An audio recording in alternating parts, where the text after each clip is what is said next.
Welcome to the key to all of this. I'm Tim, and with me, as always, is Dylan. Hello there.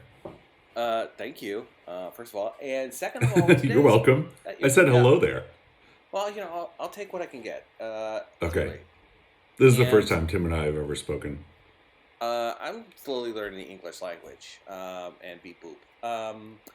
So today's episode, speaking of beeps and boops, is about kind of a cool duo in the bounty hunter sphere of Star Wars, 4-LOM and Zuckuss.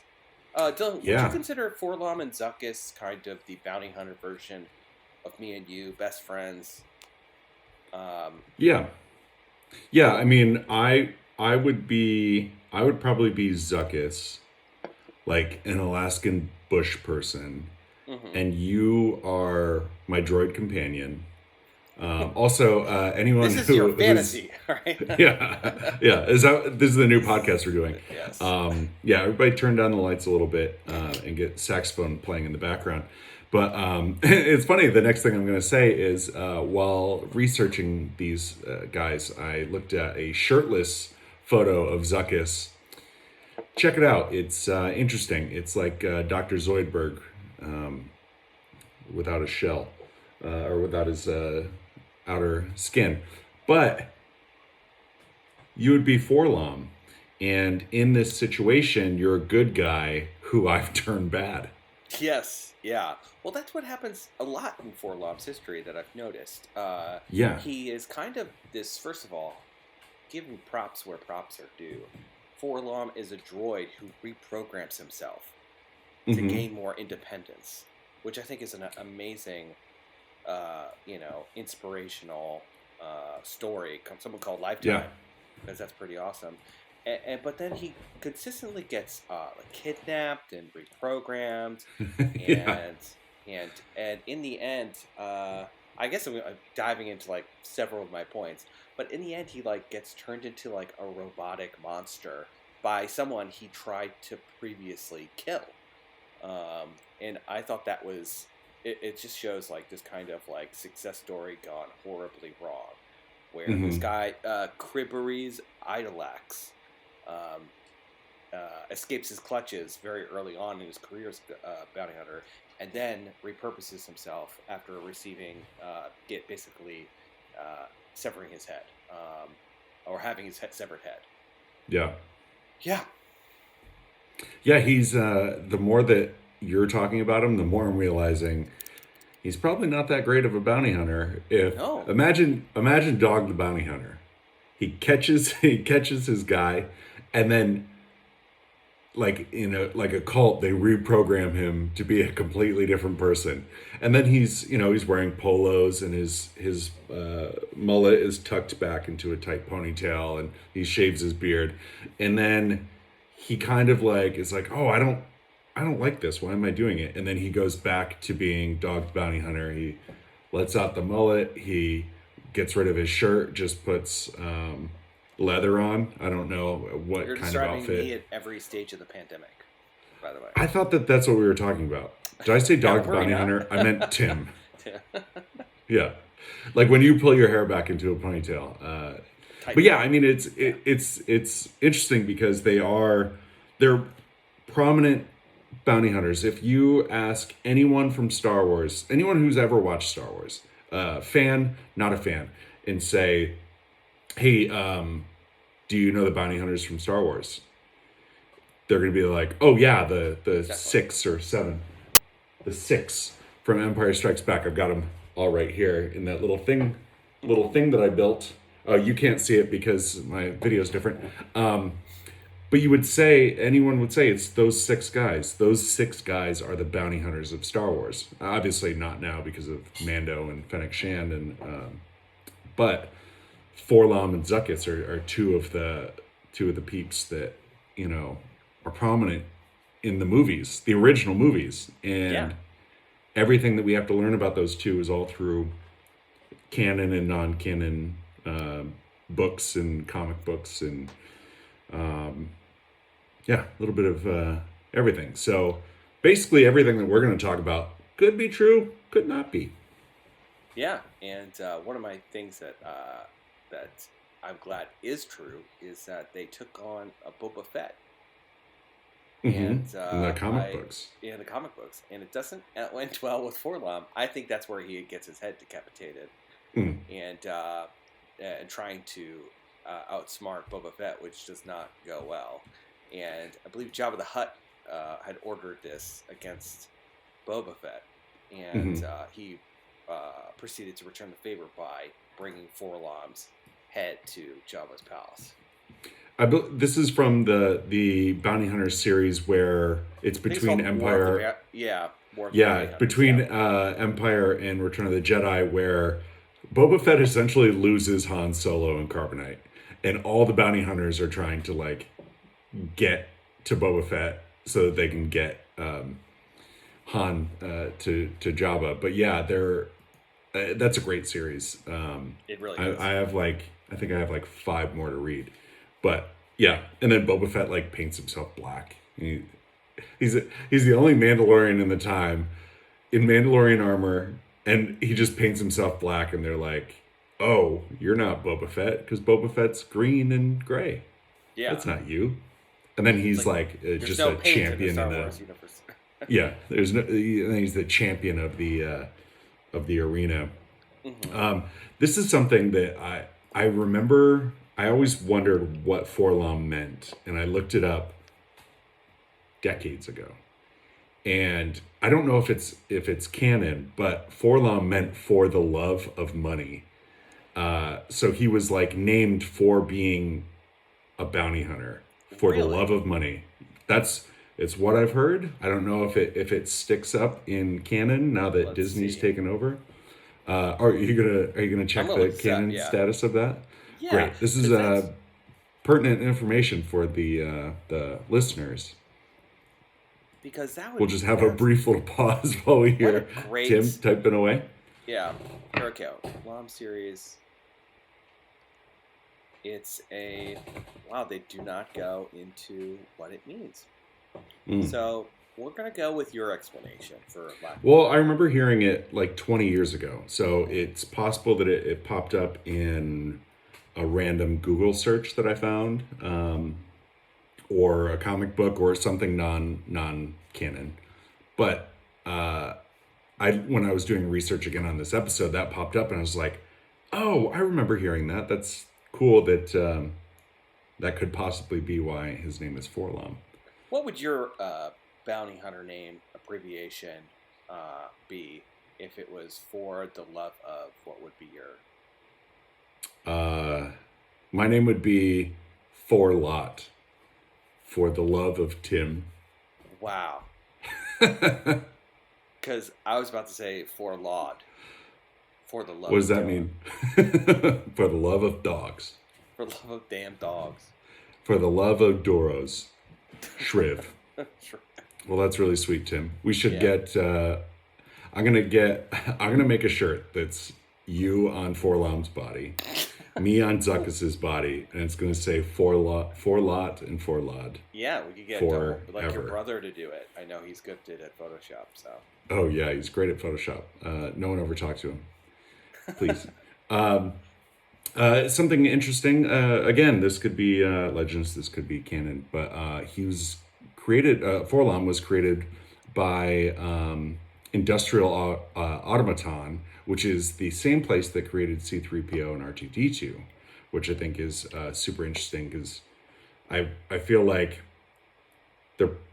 when you think of Star Wars, you think of droids, you think of all this, and it's hard to think that like they're from a different place, like they could be from a different place. And then when I hear, oh, all of these droids are from the same factory, it's like, I guess that makes sense. It does. Because if you... individualistic a little bit. Yeah. Yeah, I mean, they all have their what was the thing that Mando tried to get with... To reboot IG-11, he needed a thought processor or something like that. Thought processor, or like move the is it the restraining bolt? No, so in the new Mandalorian, I think he needed like a thought processor or something. Yeah, but it's interesting to think it's like But did they also have to remove something too, or am I just imagining that? I think they had to reprogram him from season 1. I don't know. I don't remember if they had to remove anything. But yeah, it's you think that everyone's making droids. Droids come from wherever, but they probably are from the same place. It's like if you think of like vehicles. Vehicles are mostly from the U.S., Germany, Japan. Mm-hmm. If you want a vehicle, that's where you get it. And if you're in the Star Wars universe, you're probably getting a droid from 3 separate places. Yeah. So also, that would make sense. I think there's a lot of similarities too with 4-LOM, you know. And it looks like he has and 3PO's body, essentially. Yeah. Yeah, and there's the idea that he's bound, tied up by Chewbacca, and that's a similarity. I think like him losing his head is a similarity. Him being kind of turned into a monster.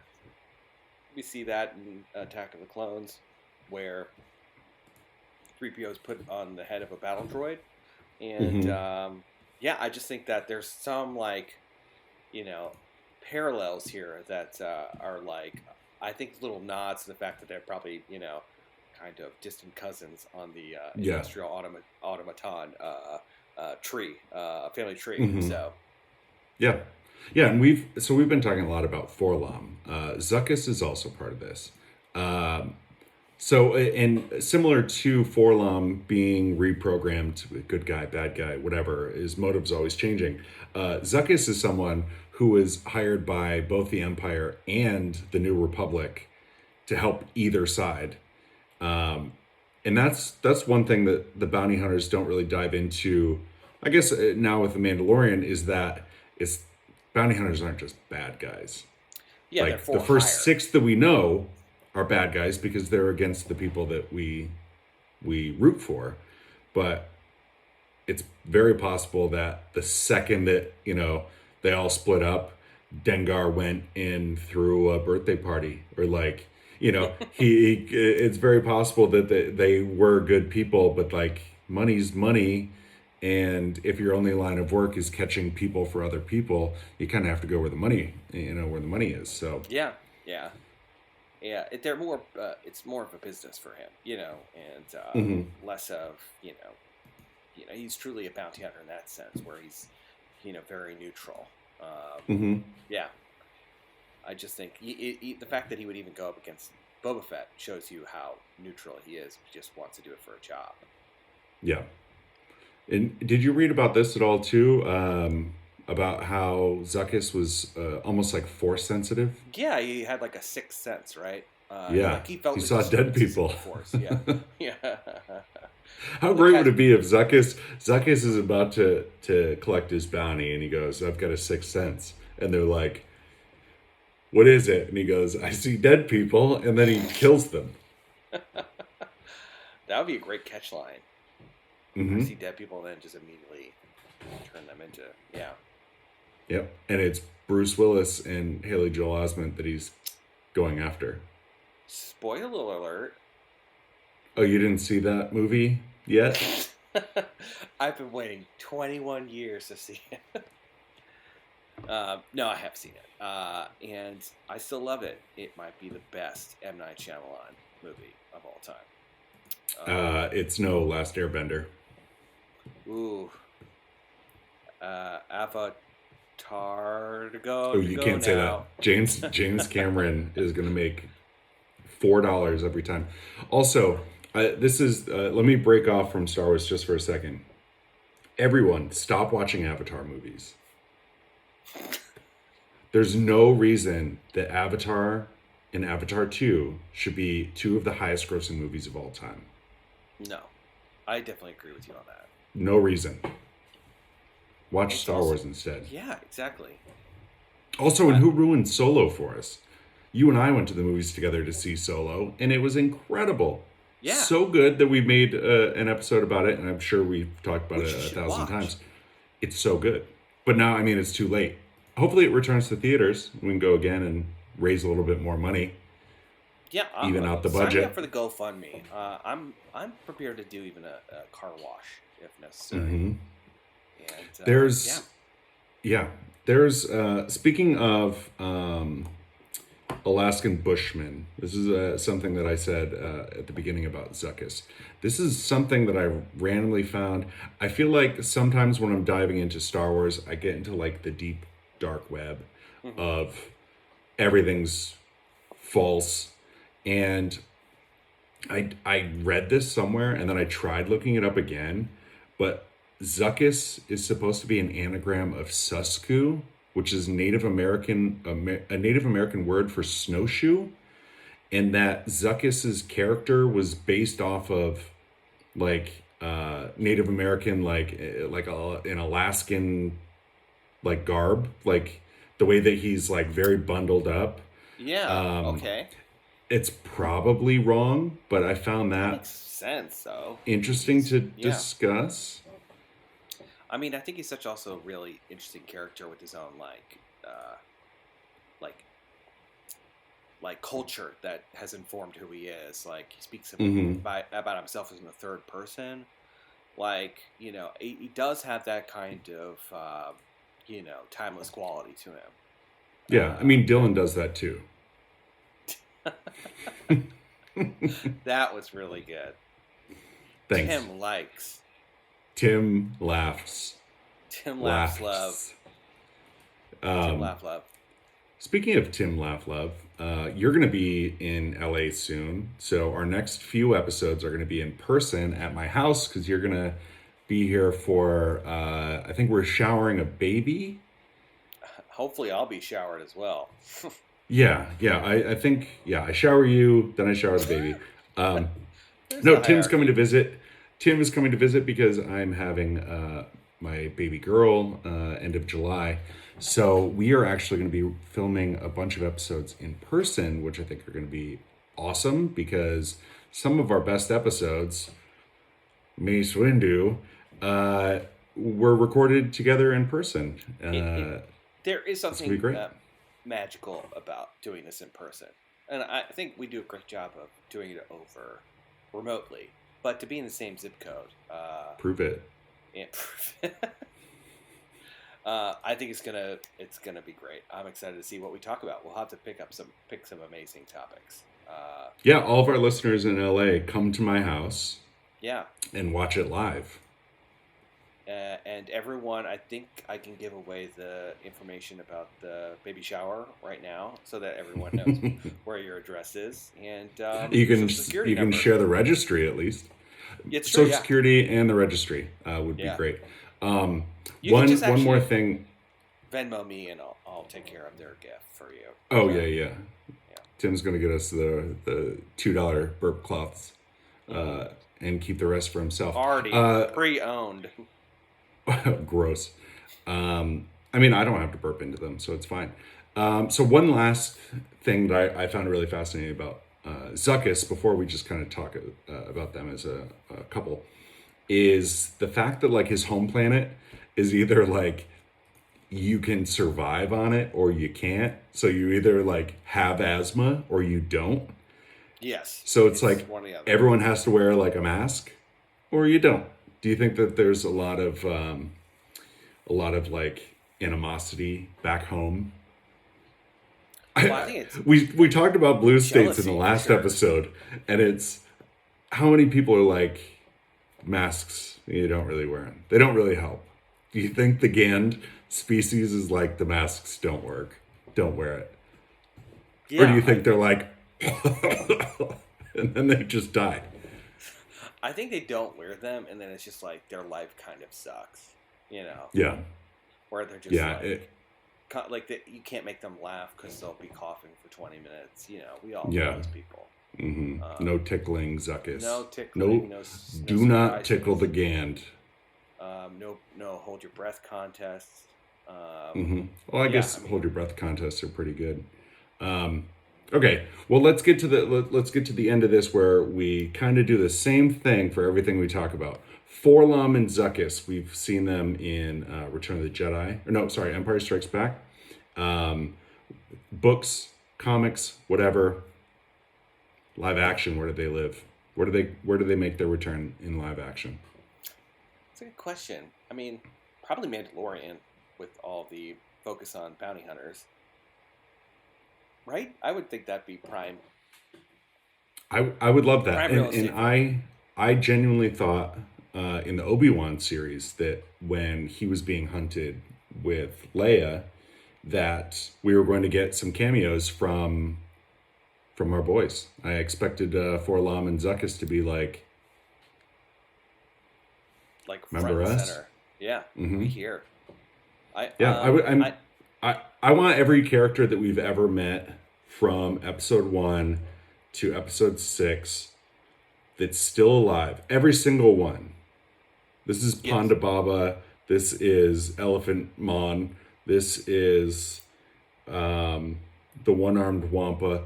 I want them all to be in this Heir to the Empire movie that is possibly happening.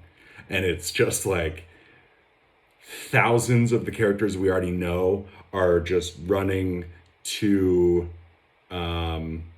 Snoke, and that's it. That's how it ends.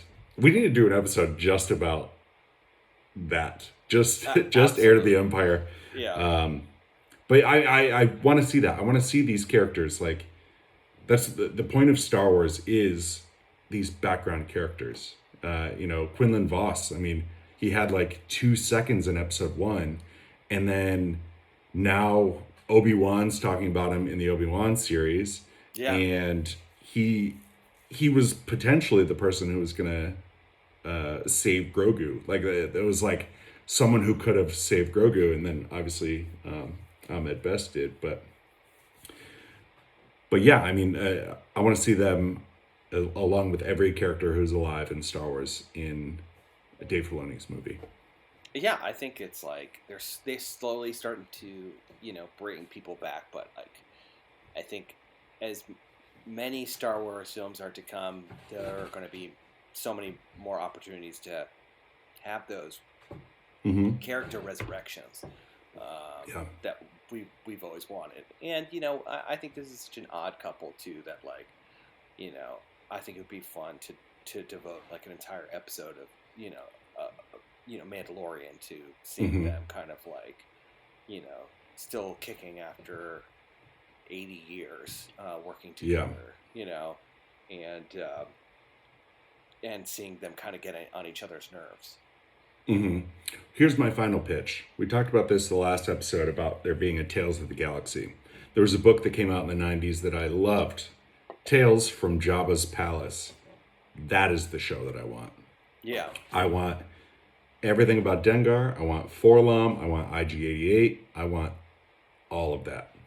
Tales from Jabba's Palace. Give me that show. Yeah. Animated or live action. I don't care. Yeah. I got a little bit of that from the book of Boba Fett, but like getting into like having Jabba be a character again, and seeing the real seedy side, Yep.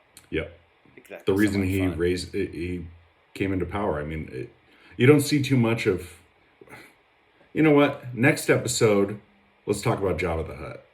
Let's do it. Actually, didn't we already do that? We talked about Jabba's palace. Yes. In another episode, we will talk about Jabba a little bit more, because I feel like we could have a decent conversation about him as a person. I think so. He's a wonderful person. That's it. That's all I have to say. Welcome to The Key to All This with Tim and Dylan. I'm Dylan. This is Tim. Jabba the Hutt. I love him. All right, join us next week when we talk about literally anything else. I mean, that's where I'm at with 4-LOM and Zuckuss. I think interesting to have bounty hunters kind of attached at the hip. Also, riding along the line of good and bad, whether it's their choice or not. And yeah, I mean, I want to see them again, but with some dialogue. Yeah, give them some meat to that. I want give them your meat. Third person, give them your meat. Come on. If you see 4-LOM and Zuckuss, give them your meat. Yeah. Come on, Arby's.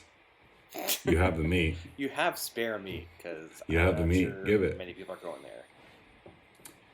All right. Well, we've ruined another episode. Follow us on social media at TKTAOT. Buy some cool shirts. Hello there. There's like 20 different kinds of shirts on the store. Shop.tktaot.com. And then join us next week when we get a little wild again. Yeah. Get ready, and may the Force be with you, Dylan. And also with you, Tim. Oh, thank you for the fourth time. For the